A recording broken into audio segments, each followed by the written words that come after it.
Hi hello ನಮಸ್ತೆ, welcome back to my YouTube channel. So Rakshita ಮನೆಗೆ ಯಾರು ಹೋಗಿದ್ದಾರೆ ಗೊತ್ತಾ? ಸೊ ನಮ್ಮ ಬಿಗ್ ಬಾಸ್ನ ರಘು ಅವರು ಹೋಗಿದ್ದಾರೆ, ಮೂಟೆಂಟ್ ರಘು ಅವರು. ಸೊ ರಕ್ಷಿತಾ ಅವರು ಬಿಗ್ ಬಾಸ್ನ ನಂತರ ತುಂಬಾ ಆ್ಯಕ್ಟಿವ್ ಆಗಿ ಸೋಷಿಯಲ್ ಮೀಡಿಯಾದಲ್ಲಿ ಮಿಂಚ್ತಾ ಇರೋದು ನಿಮಗೆಲ್ರಿಗೂ ಗೊತ್ತಿರೋಂತಹ ವಿಷಯ ಅಂತಲೇ ಹೇಳ್ಬೋದು. ಸೊ ರಘು ಅವರು ರಕ್ಷಿತಾ ಅವರ ಮನೆಗೆ ಬಂದ ತಕ್ಷಣ ಒಂದು ಹಬ್ಬದ ವಾತಾವರಣವೇ ಸೃಷ್ಟಿಯಾಯಿತು. ಸೊ ಕುಟುಂಬದವರು, ಸ್ನೇಹಿತರು ಎಲ್ಲರೂ ಸೇರಿ ಭರ್ಜರಿ ಸ್ವಾಗತವನ್ನೇ ಮಾಡಿದರು ಅಂತ ಹೇಳ್ಬೋದು. ವಿಶೇಷವಾಗಿ ಬಂದು ರಕ್ಷಿತಾ ಅವರಿಗೆ ಸರ್ಪ್ರೈಸ್ ಕೂಡ ಕೊಟ್ಟರು. ರಕ್ಷಿತಾ ಅವರು ಅವರ ನೇಟಿವ್ ಪ್ಲೇಸಲ್ಲಿ ಒಂದು ಪಟಾಕಿ ಕಿಚನ್ ಅಂತೇಳಿ ಓಪನ್ ಮಾಡಿದರೆ, ಅದು ನನ್ನ ಅಣ್ಣ ರಘು ಅಣ್ಣನಿಂದ ಓಪನ್ ಮಾಡಿಸ್ಬೇಕು ಅಂಥೇಳಿ ತುಂಬ ಆಸೆ ಇತ್ತು ಅಂತಲೂ ಕೂಡ ಹೇಳಿದ್ದಾರೆ. ಬ್ಯಾಂಬೂ ಅಲ್ಲೇ ನಿರ್ಮಿಸಿದಂತಹ ಈ ಬೊಂಬಾ ಹಂಟ್ ಕಿಚನ್, ಪಟಾಕಿ ಕಿಚನ್ನ ಓಪನ್ ಮಾಡಿಸಿದ್ರು. ಇದಕ್ಕೆ ತುಂಬಾ ಸಲಹೆಗಳನ್ನು ಕೂಡ, ಇದು ಹೇಗೆ ಇನ್ನೂ ಇಂಪ್ರೂವ್ಮೆಂಟ್ ಮಾಡ್ಬೋದು ಅನ್ನೋ ಸಲಹೆಯನ್ನು ಕೂಡ ರಘು ಅವರು ಕೊಟ್ಟರು. ಆಮೇಲೆ ರಘು ಅವರು ಕೊಟ್ಟು ಸಲಹೆ ತುಂಬ ಅರ್ಥಪೂರ್ಣ ಆಗಿತ್ತು. ನಿನ್ನ ಫೋಟೋನ ಇನ್ನೂ ದೊಡ್ಡದಾಗಿ ಮಾಡಿಸು ಅಂತಲೂ ಕೂಡ ಹೇಳಿದರು.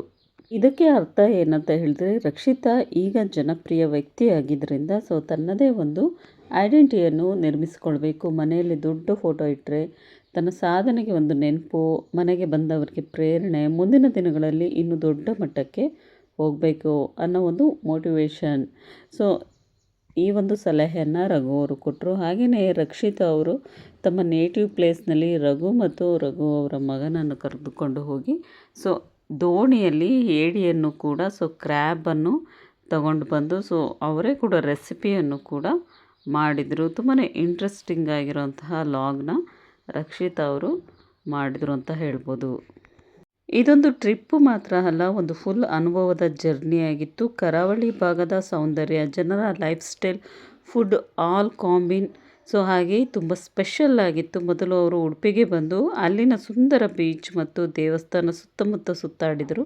ಅಲ್ಲಿನ ಶಾಂತ ವಾತಾವರಣ ಅವರಿಗೆ ತುಂಬ ಇಷ್ಟ ಆಯಿತು. ಅವರು ಮೀನುಗಾರರ ಜೊತೆ ದೋಣಿಯಲ್ಲಿ ಹೋಗಿ ಸಮುದ್ರದ ಮಧ್ಯದಲ್ಲಿ ಫ್ರೆಶ್ ಆಗಿ ಸಿಗೋ ಏಡಿಯನ್ನು ತಗೊಂಡು ಬಂದು, ಇದು ಸಾಮಾನ್ಯವಾಗಿ ನಾವು ಮಾರುಕಟ್ಟೆಯಲ್ಲಿ ತಗೋದು ಅಲ್ಲ, ನೇರವಾಗಿ ಸಮುದ್ರದಿಂದ ಹಿಡಿದು, ಅದೇ ಕಾರಣಕ್ಕೆ ಅದಕ್ಕೆ ಒಂದು ಸ್ಪೆಷಲ್ ಫೀಲ್ ಆಗಿತ್ತು. ಮನೆಗೆ ಬಂದು ಅವರ ಒಂದು ಹೊಸದಾಗಿ ನಿರ್ಮಿಸಿದಂತಹ ಪಟಾಕಿ ಕಿಚನ್ನಲ್ಲಿ ಈ ಒಂದು ರೆಸಿಪಿನ ರಘು ಮತ್ತು ರಕ್ಷಿತಾ ಅವರು ಇಬ್ಬರು ಕೂಡ ಮಾಡಿದ್ರು. ತುಂಬಾ ಚೆನ್ನಾಗಿ ಬಂದಿದೆ.